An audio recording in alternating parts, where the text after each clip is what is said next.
Now, we're going to take a look at the law enforcement in the U.S. and how their role may be changing and their power expanding. We've shown you image after image of police using pepper spray on seemingly peaceful protesters. So pepper spray seems to have become the weapon of choice, but that's just the beginning of what police have in their arsenal these days, thanks to a program out of the Pentagon, one that not very many people know about. Local police are getting their hands on weapons and equipment from the military. The 2011 Department of Defense forked over $500 million worth of military machinery to local police departments. So is the government gearing up for Main Street to rise up? From our New York studio, writing fellow for the National Institute, Max Blumenthal joins us now. Welcome, Max.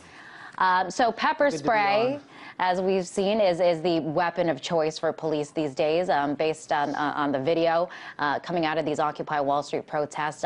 What else is law enforcement getting their hands on these days? Well, first of all, I'm from the Nation Institute. I have to say that for my funders. But speaking of police funding, police have, as you said, just this year in 2011, received $500 million in surplus military weaponry from the Pentagon, which is authorized through the Pentagon's 1033 program.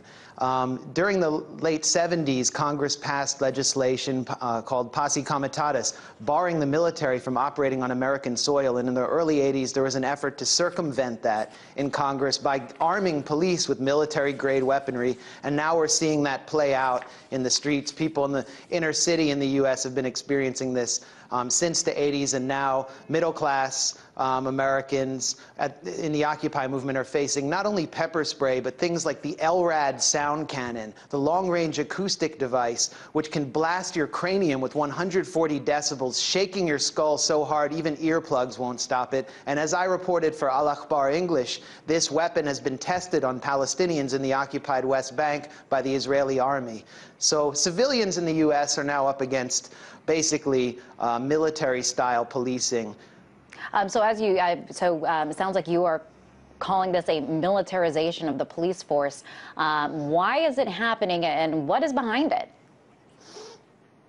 Well, it's been happening since the war on drugs, and what's behind it is a mentality among our police forces, our local police, that views common civilians, protesters, and common criminals, or as common criminals.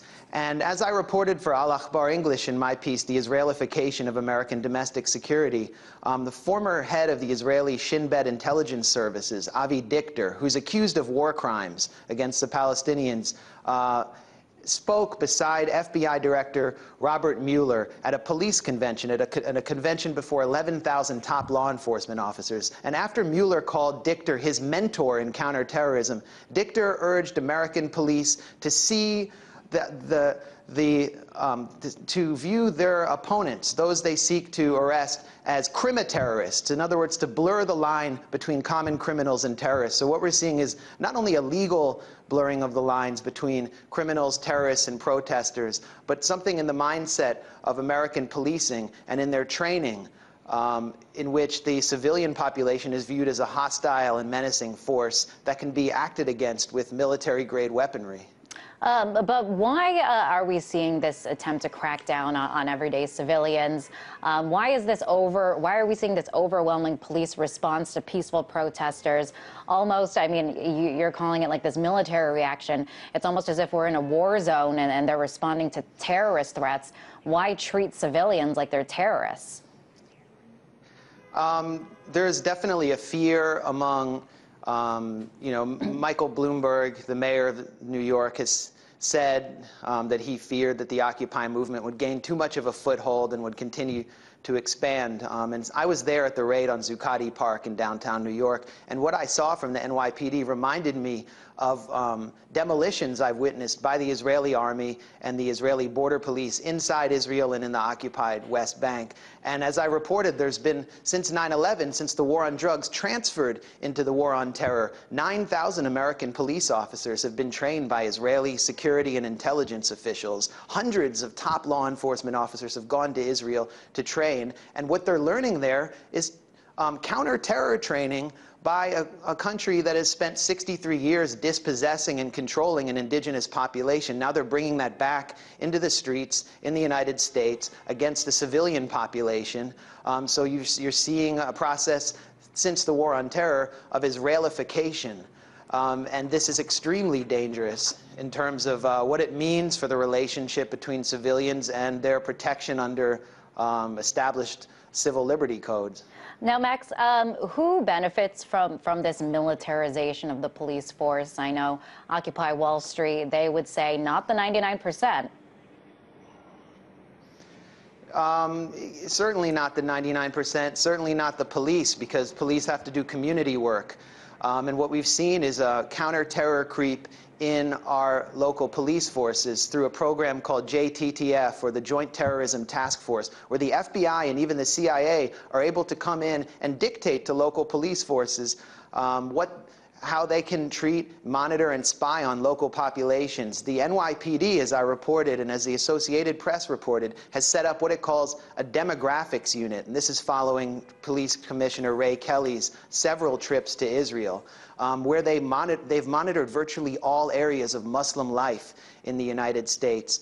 So clearly, they've gone beyond protecting civilians. It's not clear exactly who they're guarding, but with respect to the Occupy Wall Street, if you go down there, and if you went down there when the encampment was intact at Zuccotti Park, they were protecting the financial institutions at Wall Street. But at the same time, there's simply an effort by federal law enforcement to take the reins of local law enforcement, to corrupt local law enforcement, destroy the relationship between civilians and the police, and to treat civilians as criminals, if not terrorists, or as Avi Dichter, FBI Director Robert Mueller's so-called mentor, said, crimi-terrorists. I want to ask you, because in some ways it doesn't really make sense. We've pointed out on RT before that these police officers, they're part of the 99%. So why are they engaging in these hostilities against their neighbors, their friends, their community?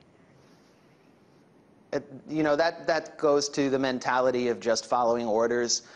I've seen chants during Occupy Wall Street demonstrations at the police asking them to join the protesters, and that's simply impossible and disregards the position that police are put in. They're basically working people. So what this really goes to, and what I'm trying to show through my reporting, is the mentality of federal law enforcement leaders like FBI Director Robert Mueller and Ray Kelly, who has bragged that he has a weapon that can shoot down a combat jet, of militarizing their police forces and putting police officers who are working people, who are members of local communities, in impossible positions where they have to treat their neighbors as criminals and terrorists or crimi-terrorists. And this demographics unit that I mentioned that the NYPD has set up. And by the way, the NYPD refuses to disclose, the CIA refuses to disclose the name of the former CIA Middle East station chief who is in the senior ranks of the demographics unit. This is the level of coordination.